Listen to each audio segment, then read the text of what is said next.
ni en qué cámara, no sé ni en qué cámara están, pero por ahí están los hermanos también conectados, los que no pueden, lo que no los pueden hacer por Zoom. Bien, vamos entonces a comenzar esta clase de hoy.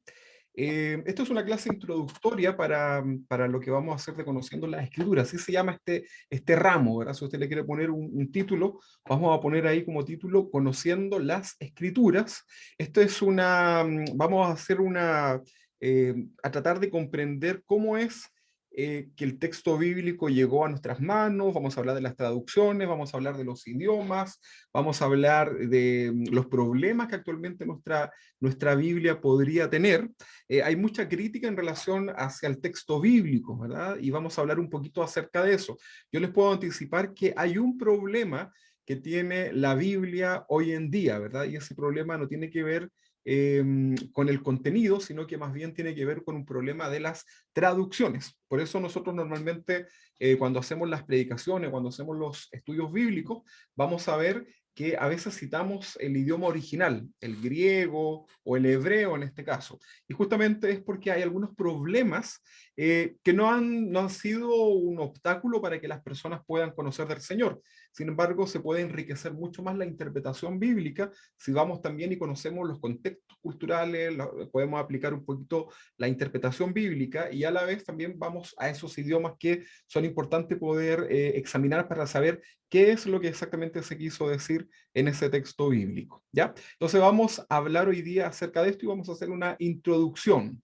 La Biblia, yo tenía acá puesto algunas proyecciones, pero lamentablemente no las vamos a poder ver, pero les puedo decir que la Biblia eh, es la fuente literaria de la religión, si lo queremos llamar de esa forma. No nos gusta llamarnos religión, pero podemos decirlo así, que la Biblia es la fuente literaria de inspiración de la religión cristiana. La Biblia es la palabra de Dios que es inspirada y es infalible, ¿verdad? O sea, si alguien dice por ahí que la Biblia se contradice, está en un error, ¿verdad? Es una persona que no ha leído la Biblia de una manera profunda, es una persona que no ha utilizado las reglas de interpretación y probablemente pueda estar tomando algunos textos aislados y no está haciendo una correcta interpretación. ¿Han escuchado alguna vez ustedes alguien decir que la Biblia se contradice? Por ejemplo, hay muchas personas que lo dicen, ¿verdad? Y van a tomar algunos textos donde dicen, por ejemplo, como si la Biblia dice que ames a tu padre y a tu madre, en otros textos dicen que debes aborrecer a tu padre y a tu madre, ¿verdad? Entonces la gente se toma de eso, ¿verdad? Dicen, este es el libro en donde las serpientes hablan, ¿verdad? Y comienzan a hacer como una burla acerca del texto bíblico. Sin embargo, es porque no hay un estudio profundo en relación a lo que es la Biblia, ¿ok? Entonces podemos decir que la Biblia es palabra de Dios, esta es inspirada, es infalible, está formada, si usted lo quiere anotar ahí, por 66 libros. Ese es el compendio que nosotros tenemos para formar nuestro texto bíblico. Si ustedes van a una Biblia católica, por ejemplo, se van a dar cuenta que hay más libros, hay más de 66 libros que componen el texto bíblico católico. Vamos a estudiar más adelante por qué sucedió esto, por qué se da esta circunstancia que ellos tienen más libros en la Biblia. Lo vamos a ver como parte de la historia. Entonces, en total, tenemos en nuestro texto bíblico en la Biblia 66 libros. Y hay una división del texto bíblico que nosotros tenemos. Cuando hablo del texto bíblico me refiero estoy buscando acá una Biblia, me refiero a esto. Vamos a ver, a esto que está acá, ¿verdad? A la Biblia que usted normalmente puede tener en su casa. Aquí tenemos 66 libros y este libro está dividido en dos partes, ¿verdad? Tenemos el Antiguo Testamento, ¿verdad? O el Viejo Testamento, por ahí también lo va a leer así, y tenemos el Nuevo Testamento, ¿verdad? Ahí en el Antiguo Testamento tenemos 39 libros. En el Antiguo Testamento tenemos 39 libros, mientras que en el Nuevo Testamento nosotros tenemos 27. ¿Ok? Una pregunta, por si alguien la quiere contestar, ahí pueden responder si son rapiditos ahí con el micrófono. Pregunta, que exista un Antiguo Testamento y un Nuevo Testamento, ¿qué significa esto? ¿Que el Antiguo ya pasó de moda, que ya no lo tenemos que considerar?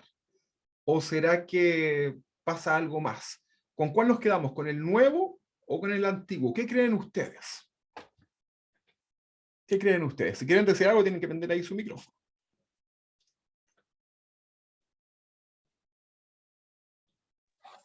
Bueno, creo que piensan muchas cosas, ¿verdad? Con los dos. Rapidita ahí. Ya Con no los sé quién dos. está hablando ahí. Yo creo que con los dos, porque el antiguo no invalida al de ahora. Y Exactamente. para entender el de ahora tenemos que conocer el antiguo. Exactamente. Todo tiene un orden, ¿verdad? Tenemos que comenzar, para leer la Biblia, lo peor que podemos hacer nosotros es leer de a pedacitos, así como tiro la Biblia y donde me caiga y leo solamente ese pedacito. Eso lo puede llevar a un error doctrinar grave. Entonces nosotros tenemos que estudiar la Biblia de manera ordenada, ¿verdad? Este es un libro muy interesante de estudiar, pero se debe hacer de forma ordenada. Y el texto, o sea, el Antiguo Testamento no puede ser no se puede entender sin el Nuevo Testamento, ¿verdad? Y lo mismo sucede al leer el Nuevo Testamento. No puedo yo avanzar con este texto si no tengo una base en el anterior.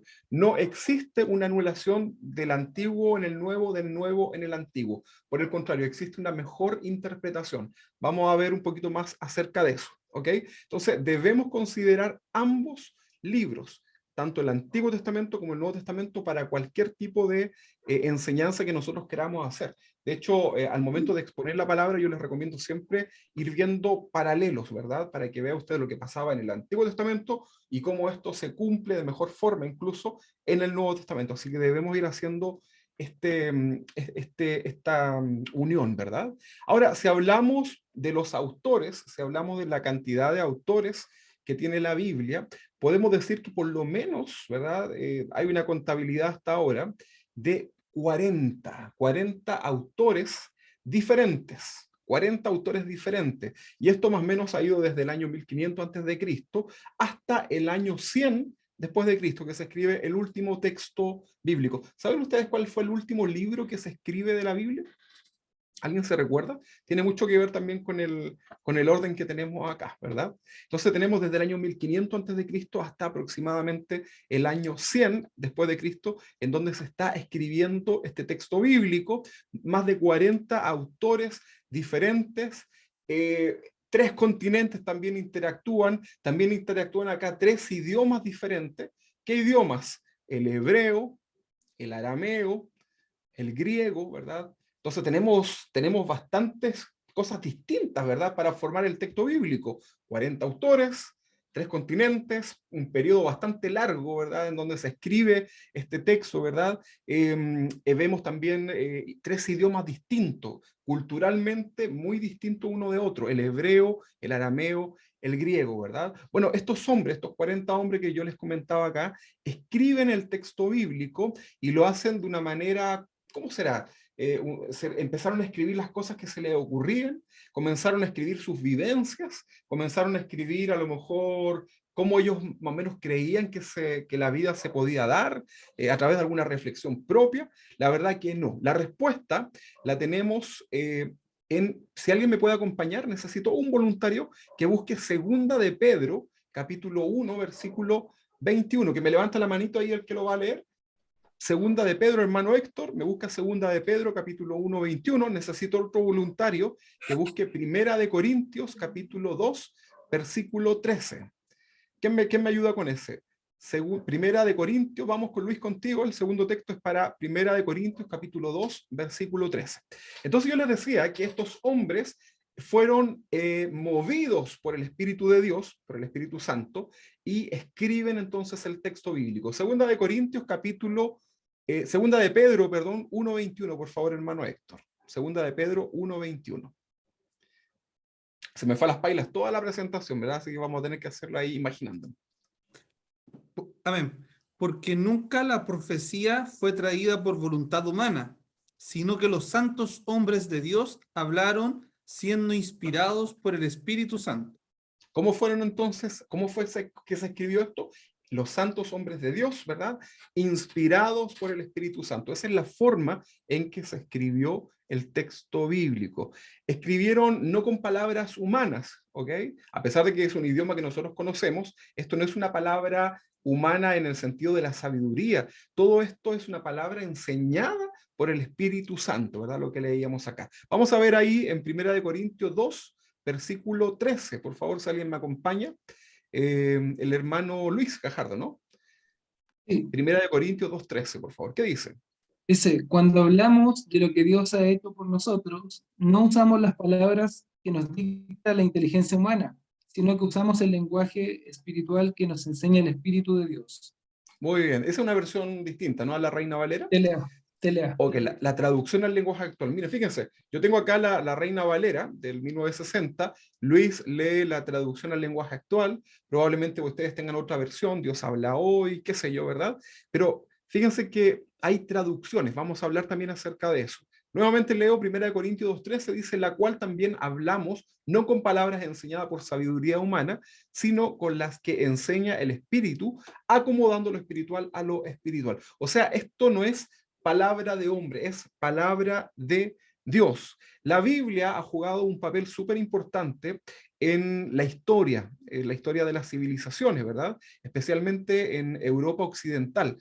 Ha permitido incluso un desarrollo, ¿verdad? En países como Alemania, Andorra, en Austria, en Bélgica, y en la misma ciudad del Vaticano, en Croacia, Dinamarca, Eslovenia, España, Finlandia, Francia, Holanda, Irlanda, Islandia, Italia, etcétera, ¿verdad? Todos esos países han sido impactados por la palabra de Dios, ¿verdad? Y eso también ha permitido un cambio en la mentalidad del ser humano. Es muy importante esto que lo podamos considerar. Incluso si nosotros vemos, ¿verdad?, la influencia protestante en Chile, nos vamos a dar cuenta que podemos diferenciarnos incluso de otros países, justamente porque hay una forma de ver la vida que viene desde una base bíblica en las personas que influenciaron nuestro desarrollo como país, ¿verdad? Y esto fue gracias a la influencia protestante, ¿verdad? De los protestantes que vinieron de Europa, de países mucho más civilizados y que comenzaron a influir también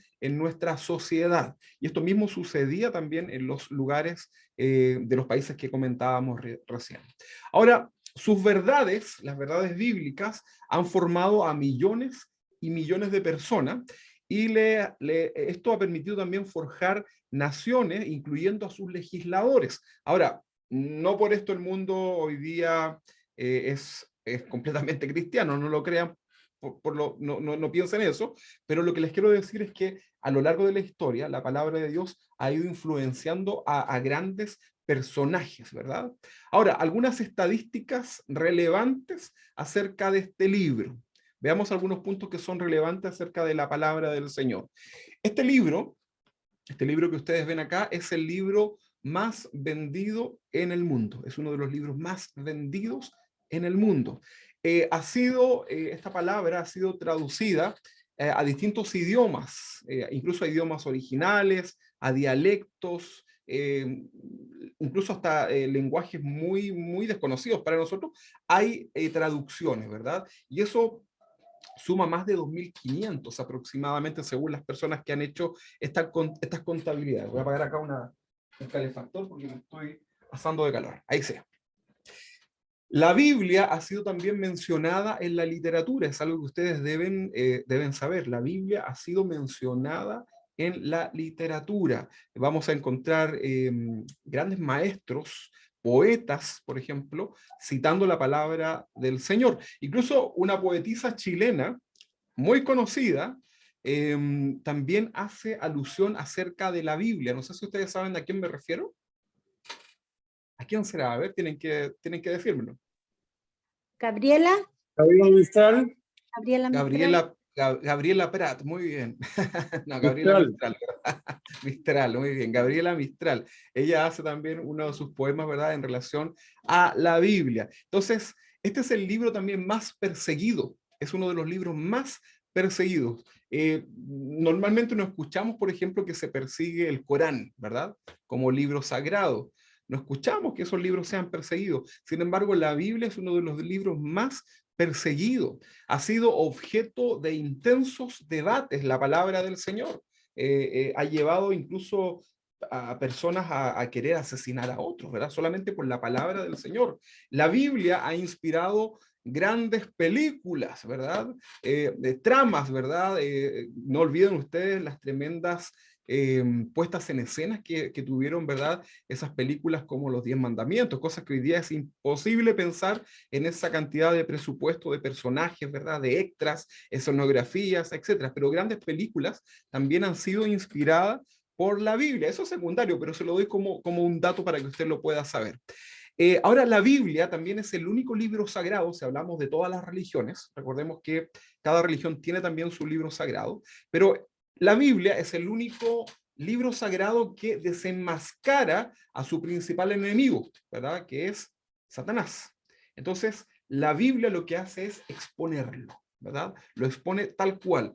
La Biblia dice cuál es el origen de su enemigo, cómo se ha desarrollado a lo largo de la historia, hace las advertencias de su principal enemigo y luego habla acerca de su sentencia eterna. ¿Lo ha leído usted, no? Sabemos nosotros que al diablo, ¿qué es lo que le espera según la Biblia? ¿Alguien sabe lo que la Biblia dice que está preparado para Satanás?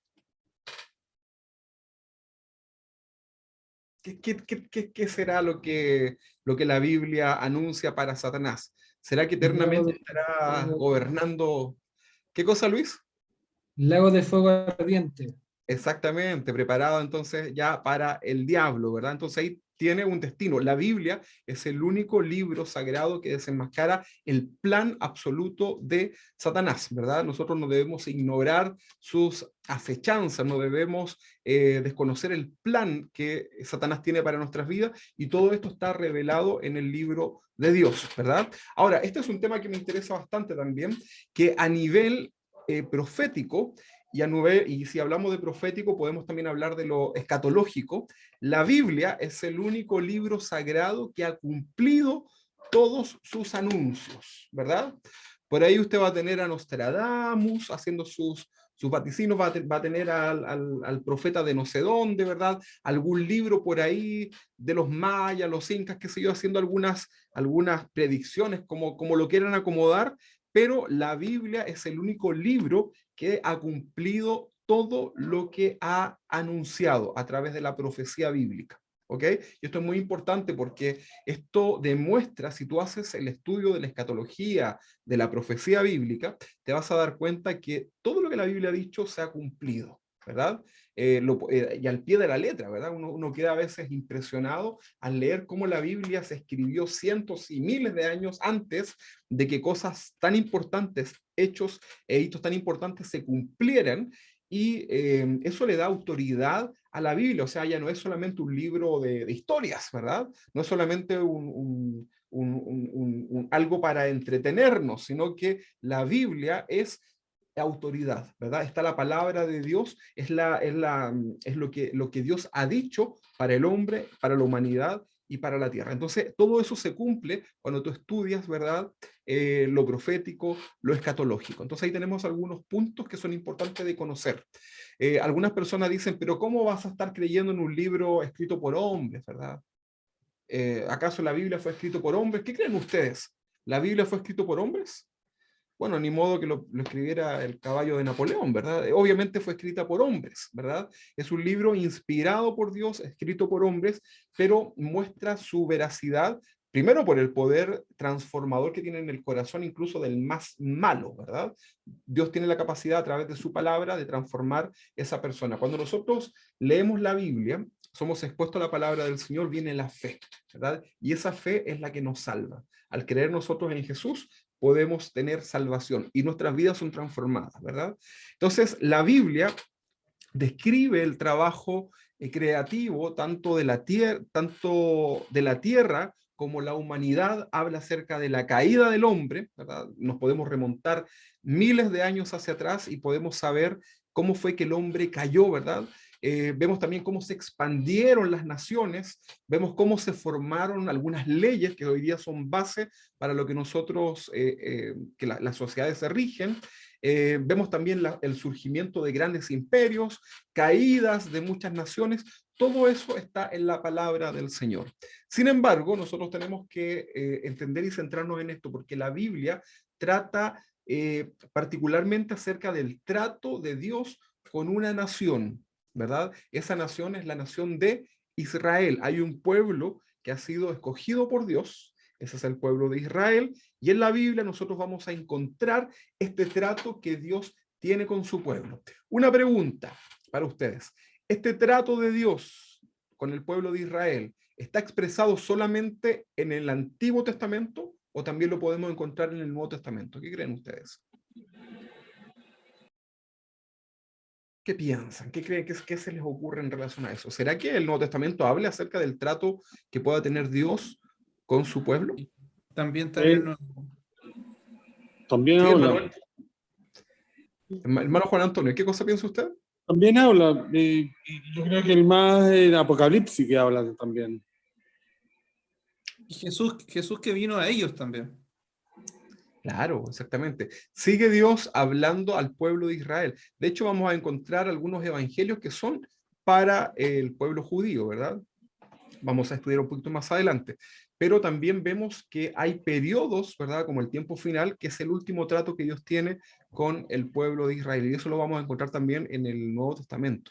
Así que la Biblia habla acerca del trato con la nación de Israel, habla de sus pactos, principalmente en el Antiguo Testamento, habla de las profecías para el pueblo y también habla algo muy importante que es el cumplimiento de todas las profecías anunciadas hacia el Mesías. ¿Quién es el Mesías? Es Jesús, ¿verdad? Vamos a estudiar también acerca de eso. Ahora, en particular, el Nuevo Testamento es la revelación inspirada de Dios a través de los apóstoles, ¿verdad? Los apóstoles cumplen ahí una función importante para el Nuevo Testamento. Mantengan ahí sus micrófonos en silencio para que no nos interrumpamos. Muy bien, ahí estamos. Entonces, les decía yo que en particular el Nuevo Testamento es una revelación inspirada por Dios a través de los apóstoles, ¿verdad? Ellos reciben un mensaje en particular para la conducción de la iglesia, ¿verdad? Particularmente el apóstol Pablo es quien recibe instrucciones específicas para que podamos nosotros como cristianos, como iglesia gentil, poder comenzar a crecer y poder ser direccionados por parte de Dios, ya con una correcta interpretación a lo que corresponde el mensaje de Dios.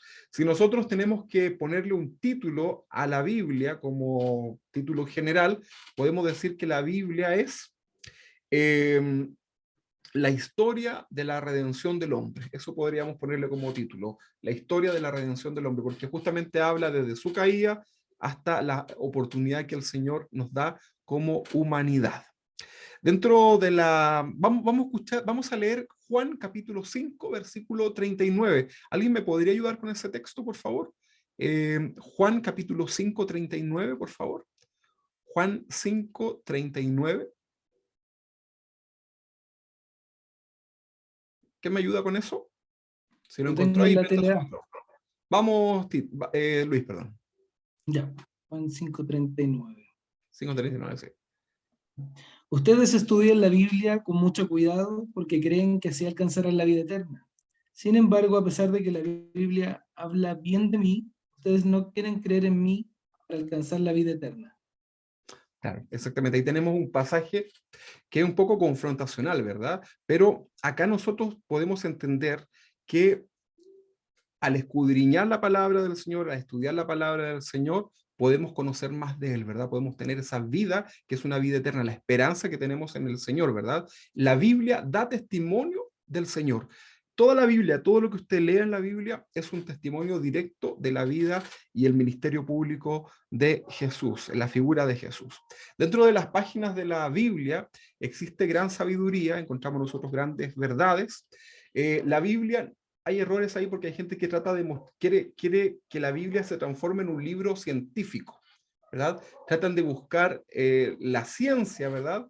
Como si la Biblia fuese un libro para apoyar la ciencia, y la verdad que no, ¿verdad? En la Biblia vamos a encontrar misterios que para la ciencia fueron ocultos por muchos años. Sin embargo, no podemos nosotros catalogar a la Biblia como un libro científico, ¿verdad? Porque no lo intenta hacer. Más bien, afirma ser la Biblia la revelación de Dios para su pueblo, ¿verdad? Entonces, la Biblia nos habla del pasado, nos habla del presente y nos garantiza un futuro con el Señor. Nosotros podemos conocer nuestro futuro a través del Señor. ¿Sabía usted eso, no? Que podemos conocer nuestro futuro. Nosotros como cristianos sabemos exactamente lo que nos va a suceder a futuro, ¿verdad? Hay gente que dice el futuro nadie lo sabe, pero al leer la Biblia nos damos cuenta que el Señor quiere revelarnos el futuro. La Biblia habla principalmente en un tiempo futuro, ¿verdad? Que tiene que ver con el reino de Dios, ¿verdad? Entonces, los cristianos tenemos esa posibilidad de conocer nuestro destino eterno a través de la palabra del Señor. Entonces, si hablamos de conociendo las Escrituras, podemos decir nosotros y hacer algunas preguntas. ¿Qué es la Biblia? ¿Qué creen ustedes que será la Biblia? ¿Cuál es el significado de esta palabra Biblia? Hay varias maneras de responder estas preguntas, y una de ellas justamente consiste en explicar el significado de la palabra Biblia. Probablemente algunos de ustedes ya lo saben, ¿verdad? La palabra Biblia es de origen griego, en el plural es la palabra biblión, así tal cual como se escribe.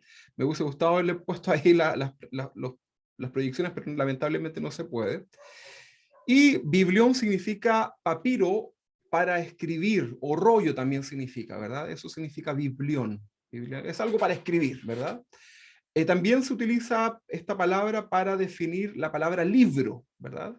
Lo primero que se utilizó para la escritura, de lo que es relativamente más conocido, es los papiros, ¿verdad? Y ahí se plasmaron los pensamientos, ¿verdad? Las ideas, las genealogías, etc. Se utilizaban estos materiales. Vamos a ver un poquito más adelante, incluso algunos recursos mucho más antiguos, ¿verdad? En donde se podían plasmar los textos. Por lo tanto, la Biblia es un libro, y también la Biblia significa grupo o rollos de papiros, o sea, es un compendio, son varios libros agrupados en uno solo, ¿verdad? Eso lo podemos entender nosotros por el solo hecho de abrir la Biblia y darnos cuenta que tenemos distintas cartas, distintas historias, distintos periodos, ¿verdad? Entonces, es una compilación, ¿verdad?, de varios libros, de varias escrituras, ¿verdad? Y estos fueron, con el paso del tiempo, que lo vamos a ver también, fueron clasificados por periodos, por temas, fueron también clasificados por capítulos, por versículo, ¿verdad? La otra vez me preguntaban el domingo cuándo le pusieron los capítulos, ¿verdad? Y los versículos a la Biblia, ¿verdad? Me lo estaban preguntando ahí para tratar de distraerme, que yo no bajara al cumpleaños que estaban ustedes preparando acá de sorpresa. Pero bueno, fue buena la pregunta porque ahí pudimos también responder acerca de eso, ¿verdad? Entonces, la Biblia no viene así como usted la tiene hoy día, tan ordenadita, ¿verdad? La Biblia era todo un tema leer la Biblia, ¿verdad? Había que tener mucha paciencia, fuerza incluso para poder sacar los escritos y poder extender. ¿Se imagina usted tuviera que traer los papiros o traer esos rollos a la iglesia para leer el texto bíblico? Bueno, dele gracias al Señor que hoy día está en su celular, usted lo puede tener, ¿verdad?, de una manera muy práctica. Entonces, Biblia significa literalmente los libros, ¿verdad? El libro, los libros, ¿verdad? Y hablamos en este caso de libros sagrados. Se cree que en la antigüedad este nombre nació de una ciudad que se llamaba Biblos, ¿ok? Había una ciudad probablemente que se llamaba Biblos, que era dependiente de Egipto, ¿sí? ¿Dónde está Egipto?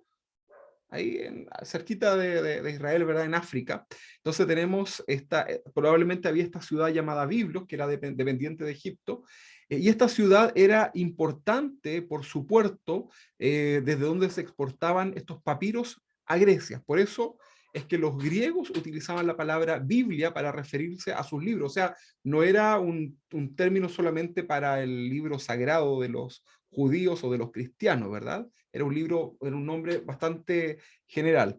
La palabra Biblia, que pasó también después al latín, estas dos lenguas eran las que predominaban en el tiempo en que se establecieron estas escrituras. Era muy usado, ¿verdad? Del latín pasó a las lenguas occidentales, ¿verdad? Del plural pasó al singular y finalmente terminó llamándose la Biblia, incluso cambia del masculino al femenino, ¿verdad? Entonces este es el libro por excelencia. Cuando hablamos de Biblia, ya todo el mundo hoy día entiende que estamos hablando del texto bíblico, el texto de Dios, ¿verdad? Uno no piensa en que puede ser varios libros de algún tema. Hablamos inmediatamente de que es la palabra del Señor, ¿ok? Ahora, en el judaísmo la Biblia se le designa con la palabra Tanakh, ¿ok? Se lo quiere anotar ahí, T-A-N-A-K, o puede ser también con J final, la Tanaj, ¿ok? Ese es el nombre de la Biblia de los judíos, la Tanaj, ¿ok? Ok. Tanaj significa lectura, por si lo quiere usted anotar. Y esta palabra Tanaj o Tanakh es una sigla que se forma por las iniciales de la Torá, ¿verdad? ¿Qué es la Torá? Era la ley, ¿verdad? Los primeros 5 libros de la Biblia, ¿verdad? Entonces, la palabra Tanaj se compone de las iniciales de la palabra Torá, que era la ley, la palabra Nebim, que era de los profetas, y Ketuvim, que eran los escritos, ¿verdad? O sea, que la Biblia de los judíos no es igual a nuestra Biblia. ¿Sabían ustedes eso, no?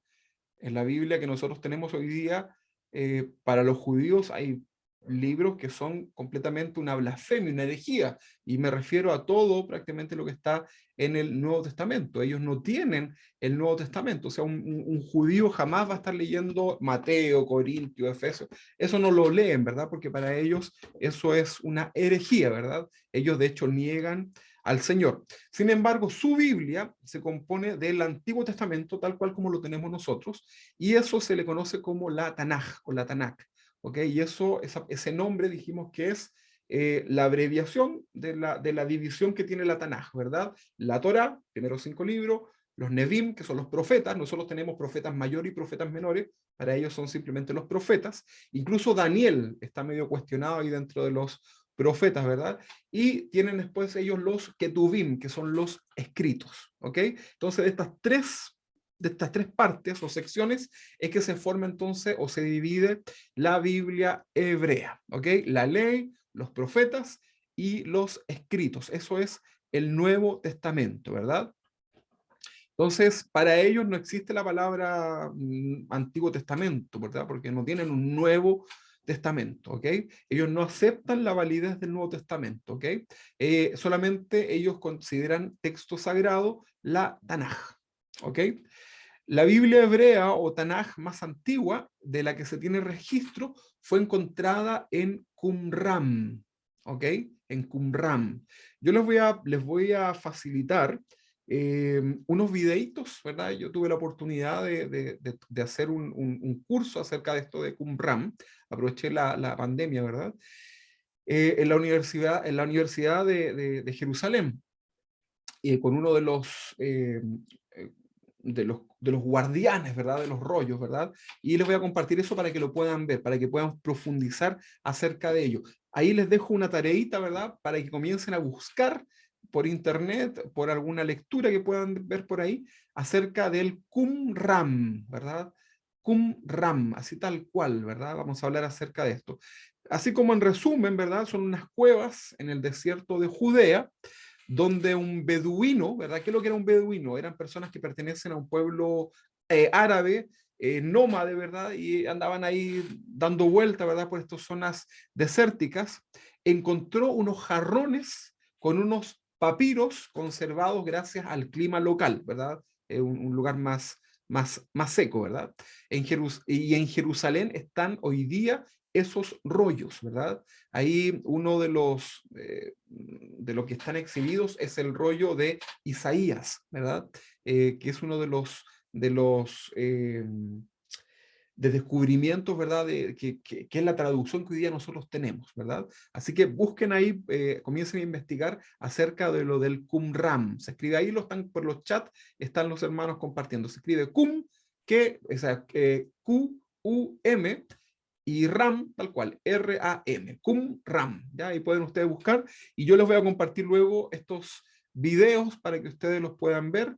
No los pueden subir a nada ni compartir porque son parte de este curso que tuve que tomar, ¿ya? Para que ustedes lo puedan estudiar. Si les gusta, no es obligación, pero les puede servir para potenciar ahí sus conocimientos, ¿ya? Ok, entonces la Biblia es inspirada por Dios, ¿verdad? Fueron hombres los que escriben el texto bíblico y no hay duda acerca de eso. Pregunta para ustedes, ¿se contradice la Biblia? Yo lo decía al principio, ¿verdad? Ahora, ¿qué problema tenemos en la Biblia?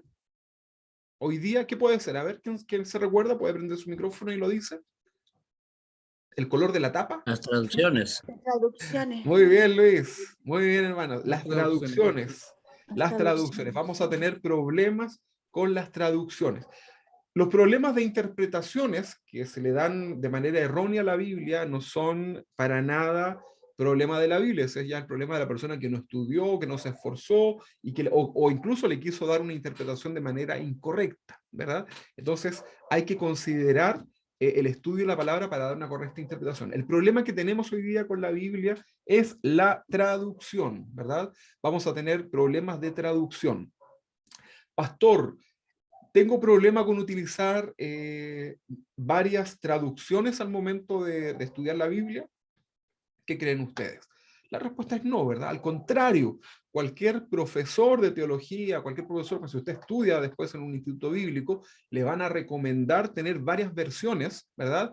Obviamente hay versiones y versiones, pero usted puede tener muchas versiones bíblicas para poder interpretar correctamente, ¿verdad? Hay varias en realidad, no nos podemos quedar solamente con una. Entonces es importante que usted pueda tener estas versiones. Ahora, para no llenarnos tanto de Biblias, usted hoy día existe todo esto de manera tecnológica, ¿verdad? Y gratuita, en donde usted puede descargar las Biblias. Creo que hay una Biblia que se llama la Biblia paralela, ¿no? Algo así. No me recuerdo cómo se llama. Hay una Biblia que trae como todas las varias versiones al mismo tiempo para no andar con tantos libros, ¿verdad? Pero es muy bueno que usted pueda tener varias versiones, ¿verdad? Y eso no lo hace ser satánico, ni pasa nada, ¿verdad? Usted tiene que buscar la correcta interpretación de la Biblia. Para eso están estas traducciones, ¿verdad? Bien, entonces, bueno, acá yo tenía unos PowerPoint, pero lo voy a tener que omitir, ¿verdad? Cuando hablamos del Antiguo Testamento, estamos hablando de estos 39 libros. Ahí tenemos el Génesis, el Éxodo, el Levítico, Números y Deuteronomio, ¿verdad? Son 5 primeros libros. ¿Cómo se conoce eso para nosotros? ¿Alguien sabe? Para los cristianos, ¿cómo le? El Pentateuco. Pentateuco, muy bien, Pentateuco. Busque ahí ya como tarea qué significa Pentateuco. Pentateuco, ¿qué significará el 5 libros. Pentateuco? Ok, hagan ahí la tarea, ¿verdad? Muy bien. Pero busquen más, a ver qué significará eso, ¿verdad? Génesis, Éxodo, Levítico, Números. 5. Sí, y Deuteronomio. Eso me cuesta a mí siempre, ¿verdad? Los hermanos se ríen acá en la iglesia. Bueno, estos 5 libros, ¿cómo se llamaban en la Biblia judía? La Biblia hebrea, ¿cómo se llamaban? Recién lo decíamos, ¿se recuerdan? La Torá. La Torá, ¿verdad? Esa es la Torá. Es separado, la Torá. No es, porque no suena la Torá, es como que la que se atora. No. La Torá, ¿verdad? Entonces, ese es el nombre que tienen los primeros 5 libros, también conocidos como la ley, ¿verdad? Muy bien. Luego tenemos nosotros, en nuestra Biblia, tenemos nosotros los libros históricos. ¿Cuáles son los libros históricos? Josué, Jueces, Ruth, Primera de Samuel, Segunda de Samuel, Primera de Reyes, Segunda de Reyes, Primera de Crónicas, Segunda de Crónicas. En estos libros nosotros encontramos todos los reyes, los reinados, cómo se fue formando el pueblo, ¿verdad? Cometieron muchos errores, hubieron reyes buenos, hubieron reyes malos, ¿verdad? Etcétera, ¿verdad? Entonces ahí tenemos Nehemías, Esdras, Esther, todo eso están dentro de los libros históricos, dentro de la Biblia que nosotros tenemos. Tenemos también libros poéticos, ¿verdad? ¿Cuáles son los libros poéticos? ¿Alguien me puede nombrar algún libro poético que no me vaya a decir? Cantar de Cantares. Entellado. ¿Ah? Cantar de Cantares, Lamentaciones. Okay. ¿Cómo? Lamentaciones. Cantares. No. Mira, tenemos acá. Salmos, Proverbios, Eclesiastés. Cantares. Muy bien, ahí tenemos entonces. Muy bien. Después yo se los iba a mostrar acá en una predicción, pero no voy a poder. Después tenemos también libros proféticos mayores y tenemos libros proféticos menores. ¿Qué será? ¿Que los mayores son abuelitos escribiendo? ¿O los menores serán niñitos escribiendo profecía? ¿A qué se referirá cuando la Biblia nuestra clasifica a los profetas mayores con los menores? Ahí yo les dejo la tarea para que lo vayan estudiando, ¿ok? Lo vamos a ir viendo en profundidad, pero les dejo... ¿Cómo? Disculpa, ¿Lamentaciones no está entonces dentro de los libros poéticos? Te lo dejo como tarea, Lo mencionaste, pero te lo dejo como tarea. Ahí tienes que ubicarlo. Pastor pregunta, ¿qué es el Talmud? Ya vamos a ir a eso, hermana. No se lo puedo responder ahora porque si no me voy a meter Ya, en otro, ok. pero tiene que ver con algunas traducciones, ¿ya? Muy bien, ya vamos a hablar acerca de eso, ¿ok? Tenemos entonces los libros, los profetas mayores, los profetas menores, y ya dijimos que hay que investigar por qué se llaman mayores y por qué se llaman menores. ¿Será que tiene mayor importancia? ¿Será que son más jóvenes? ¿Será que son más viejos? ¿Será que tiene más información? ¿Tiene menos información? Ustedes ahí investiguen, ¿verdad? Yo se los voy a ir contando. Hoy día solamente es una clase introductoria de lo que nosotros tenemos que ver porque se nos está yendo el tiempo. Ok, ahora si hablamos del Nuevo Testamento tenemos 27 libros, ¿verdad? 27 libros. ¿Estos libros fueron escritos antes o después de Jesús, el Nuevo Testamento? ¿Qué creen ustedes? ¿Antes o después de Jesús? Yo todavía no desarrollo el don de la telepatía, así que no les puedo... ¿Lo puedes repetir? No lo escuché, por favor. Ah, oye, ok. ¿El Nuevo Testamento fue escrito antes o después de Jesús? Después de Jesús. Después de Jesús, muy Sí, bien. Sí. Ya, muy bien, después de Jesús, muy bien. Entonces se escriben los libros, ¿verdad? Hay varios autores, ¿verdad? De los... tienen que ir silenciando su micrófono. Cuando lo prendan, después lo silencian. ¿Alguien tiene prendido su micrófono? Parece, ¿no? No, ahí están todos, ya están todos muteados, ya, se salvaron. Entonces, el Nuevo Testamento se escribe posterior al ministerio de Jesús, ¿verdad? El Evangelio va directamente relacionado a las enseñanzas de Jesús, tiene que ver con la correcta interpretación de la ley, ¿verdad? Porque Jesús vino a interpretar correctamente la ley, no la vino a anular o a abrogar, como también se le menciona en algún momento, ¿verdad? Y vamos a encontrar en el Nuevo Testamento, vamos a encontrar, dijimos 27 libros, y tenemos un grupito que son los evangelios, ¿verdad? Ahí tenemos el evangelio de San Pablo, como dijo el presidente. Así era, ¿no? Entonces, ese no existe, ¿verdad? Tenemos entonces Mateo, Marcos, Lucas y Juan, hermana Brenda. Muy bien, aquí le leí yo los labios. Muy bien, hermana Brenda. Entonces tenemos Mateo, Marcos, Lucas y Juan. Eso sería los evangelios, ¿verdad? Cada uno de estos evangelios tiene un propósito, ¿verdad? Tiene un destinatario, tiene un concepto, tiene una forma, pero el mensaje es exactamente el mismo. Por ejemplo, el libro de Mateo es un evangelio escrito para los judíos, ¿verdad? Era necesario evangelizar a los judíos, por lo tanto, se escribe el libro, el Evangelio de Mateo, ¿verdad? Y vamos a encontrar siempre en una frase que dice, para que se cumpliese lo dicho por el profeta. El profeta era del Antiguo Testamento, entonces, para poder testificar que en Jesús había cumplimiento de las profecías del Antiguo Testamento, cuando se escribe el Evangelio de Mateo, se van mencionando los acontecimientos, por ejemplo, el nacimiento de Jesús, y dice, para que se cumpliese lo dicho por el profeta cuando dijo, y cita lo que dijo el profeta de la antigüedad. Entonces, podemos ver acá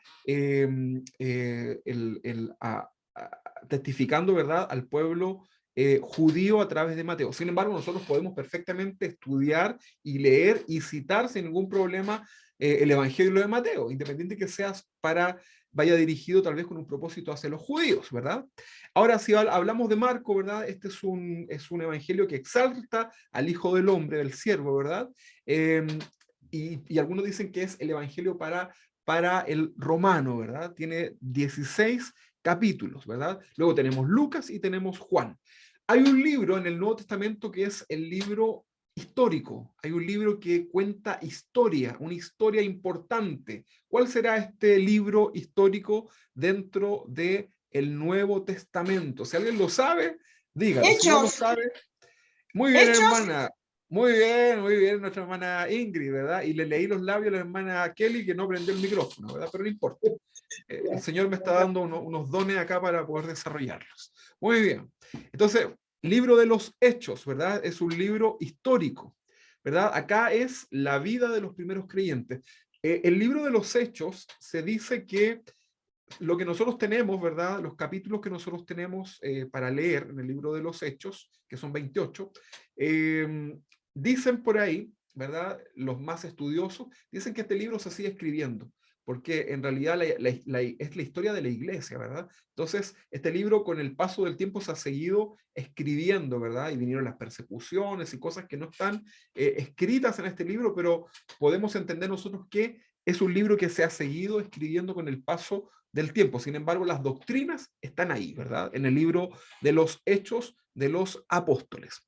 Luego tenemos un apóstol, de todos los apóstoles que hay un apóstol que tiene una función particular con la iglesia cristiana, ¿sí? Con la iglesia cristiana.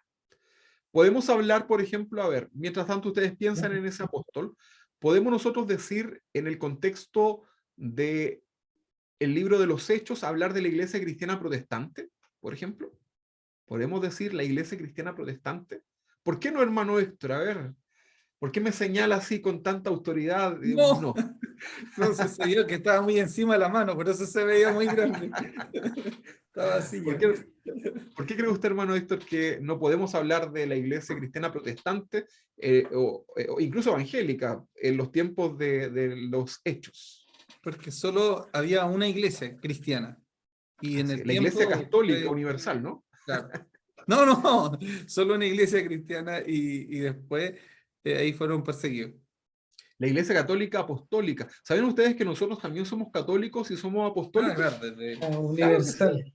Católico significa universal, ¿verdad? Apostólico es que viene con el legado del apóstol, pero no somos romanos, ¿verdad? Y católico, apostólico, romano. Cuando veamos ya un poquito más de la historia del cristianismo, nos vamos a dar cuenta cómo se divide, ¿verdad? Y cómo se produce esta división entre romanos y vamos a ver más adelante, ¿ok? Entonces, vemos acá un personaje, un apóstol, que tiene una función especial para la iglesia gentil, para los cristianos gentiles, ¿verdad? Pablo. Todos eran cristianos, ¿verdad? Estaban también los judíos que se habían convertido del judaísmo, ¿verdad? Ellos no es que dejaron de ser judíos, sino que habían dado ahora una correcta interpretación y ahora creían en el Mesías, en Jesucristo como el Mesías. Seguían siendo judíos. Recuerden que Jesús no dejó de ser judío, Pablo seguía siendo judío.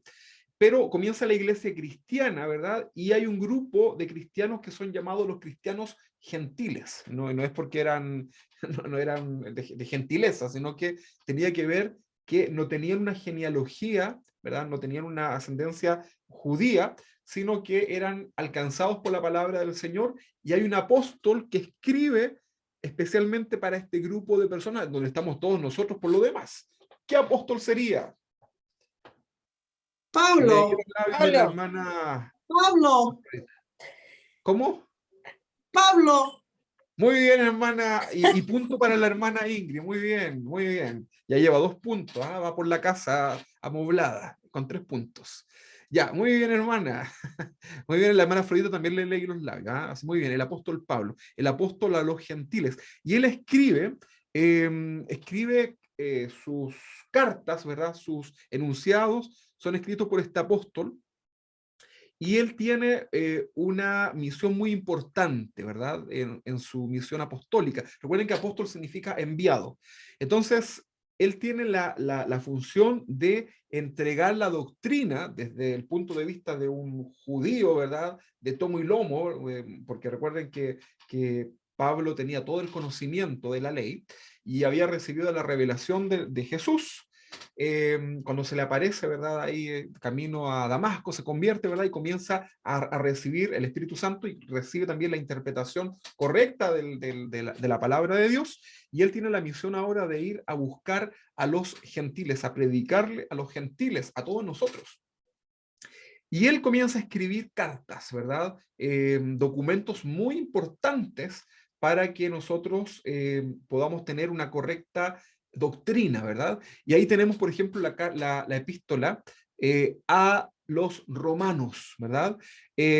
¿Cómo se le considera? ¿Alguien sabe cómo se le considera a esta epístola a los romanos, esta carta a los romanos? ¿Cómo se le considera hoy día dentro de la clasificación de estos libros? Romanos, ¿cómo se le llamará a los romanos? Tiene que ver, a ver, hermano. ¿Será la columna vertebral del Evangelio o no? Exactamente, la columna vertebral del Evangelio. La carta a los Romanos contiene todas las doctrinas fundamentales, ¿verdad? Tenemos que estudiarla. Nosotros alcanzamos a hacer un estudio de la carta a los Romanos, sin embargo es un estudio muy extenso, ¿verdad? Para poder entender todas esas doctrinas fundamentales. Por eso se le llama la columna vertebral del Evangelio, ¿verdad? Porque ahí está todo lo importante, ¿verdad? Todas las importantes doctrinas están manifestadas en esta carta. Y el apóstol Pablo utiliza el griego, que vamos a ver más adelante como idioma, ¿verdad? Pero utiliza uno de los tipos de griegos más enriquecidos para escribir la carta a los romanos. Utilizó el griego de los juristas, ¿verdad? ¿Cómo se llamaría ese griego? Tenía un nombre, se lo dejo ahí como tarea, lo vamos a ver en las próximas clases. Entonces escribe la carta a los romanos, que es la columna vertebral del Evangelio. Escribe su segunda carta a los corintios. Por ahí dicen que existe incluso una tercera, ¿verdad? Que la segunda no era la segunda, sino que era otra, pero no importa, ¿verdad? Entonces él escribe Romanos, primera y segunda carta a los corintios, que es principalmente una amonestación, que es muy bien ahí la que contestó por el chat.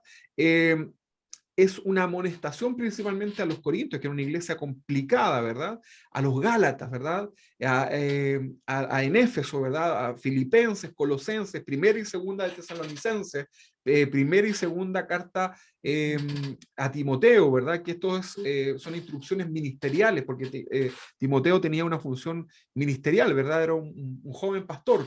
Tito, ¿verdad? Que eran normas para el desarrollo de la iglesia. También tenemos una carta que era cortita, ¿verdad? Que es para Filemón, ¿verdad?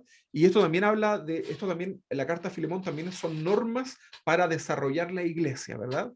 También está la carta a los hebreos, ¿ok? Está la carta a los hebreos, ¿verdad? Esas son entonces, se conocen como las epístolas paulinas o cartas paulinas. Hermano Benjamín, ¿usted quiere decir algo? Tiene que prender su... Algún día voy a sí, aprender. ahí sí. En la carta a los hebreos no está la seguridad de que el escritor sea Pablo. Ah, sí, eso sí. Puede que esté dirigida, o sea, otro escritor, por eso que está como en cartas generales la carta a los hebreos. Sí. De hecho, por mucho tiempo se pensó que la carta Hebreos era una carta escrita por Pablo, ¿verdad? Se pensó. De hecho, esa fue la razón por la cual quedó dentro del canon. Fue una de las razones por las cuales Hebreos pudiera ser aceptado, porque era de autoría de Pablo. Sin embargo, con el paso del tiempo se ha ido investigando y probablemente no sea el apóstol Pablo quien escribe esta carta. No hay una seguridad completamente. Sin embargo, haya sido Pablo o no, es palabra del Señor. El autor queda ahí en ascua. Fíjense que nos pasa lo mismo también con el Apocalipsis, que lo vamos a ver más adelante, ¿verdad? Por ahí hay dudas si el Juan del Apocalipsis era el apóstol, era un otro discípulo, quién era el personaje. Hay también algunas dudas. ¿Y saben por qué se producen estas dudas? No porque la palabra sea distinta o que la palabra se pueda contradecir con otros textos. Principalmente se cuestiona la autoría por la forma de escrituras, ¿verdad? Porque a lo mejor usted escribe de una forma y si luego usted conoce a esa persona y escribe de otra manera, probablemente usted dice, pareciera que no me está escribiendo por el WhatsApp el Juanito, ¿verdad? Me está escribiendo otra persona. ¿Eres tú, Juanito, el que me escribes? Por la forma de escribir, la forma de la escritura.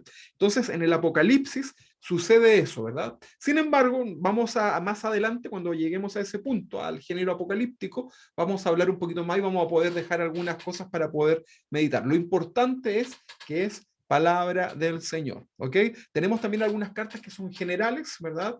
Como Santiago, primera de Pedro, segunda de Pedro, primera de Juan, segunda de Juan y tercera de Juan, ¿verdad?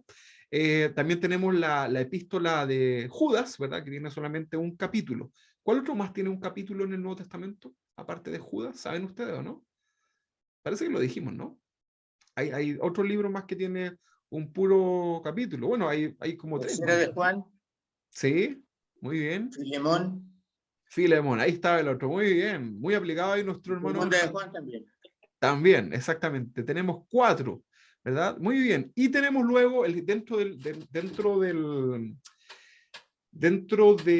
Nuevo Testamento tenemos el género profético, ¿ya? El género profético. ¿Cuál es el género profético? En este caso sería Apocalipsis, ¿verdad? No podemos estudiar Apocalipsis si no leemos un libro del Antiguo Testamento. ¿Cuál será ese libro del Antiguo Testamento? ¿Quién sabe? Daniel. Muy bien, Daniel. Daniel, muy bien. Tenemos que leer Daniel para poder entender también el género apocalíptico. Si no, vamos a tener graves problemas. De hecho, podemos ir haciendo un paralelo, ¿verdad? Al estudiar el Antiguo Testamento en Daniel con Apocalipsis, ¿verdad? De hecho, se van dando mejores interpretaciones. Entonces, ahí tenemos un género profético. Sin embargo, que Apocalipsis esté considerado como una clasificación profética de profecía, no significa que los otros libros del Nuevo Testamento no tengan profecía, ¿verdad? Nosotros vamos a ver, por ejemplo, en Tesalonicenses, cómo se desarrolla tan bien y de manera tan específica, ¿verdad? Lo que conocemos como él, ¿qué cosa será? El arrebatamiento, ¿verdad? El arrebatamiento. Muy bien. Ahí nosotros lo vemos de una manera muy específica, ¿verdad? Entonces eso también es profético. Sin embargo, se considera Apocalipsis ya como un libro 100% profético. El Apocalipsis se escribe en un contexto en donde la iglesia estaba muy debilitada, la iglesia estaba siendo perseguida, ¿verdad? Realmente fue difícil, ¿verdad?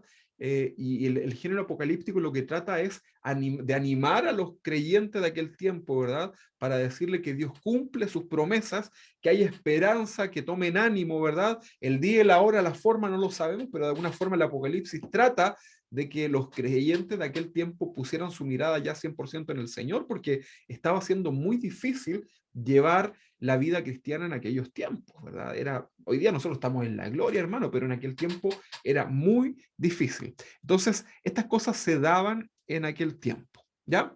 Ok, entonces, se nos ha pasado la hora. Yo no quiero abusar de su tiempo, ¿verdad?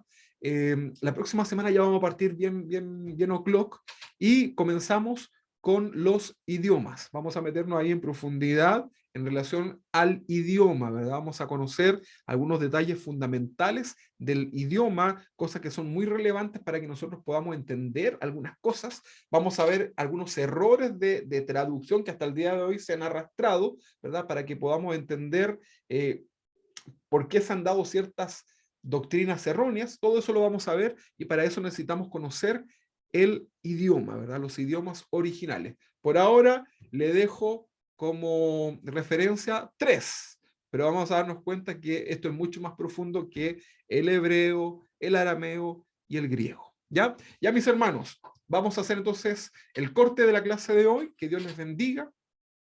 Y nos vemos la próxima semana. ¿Ya? Vamos a hacer una oración para terminar.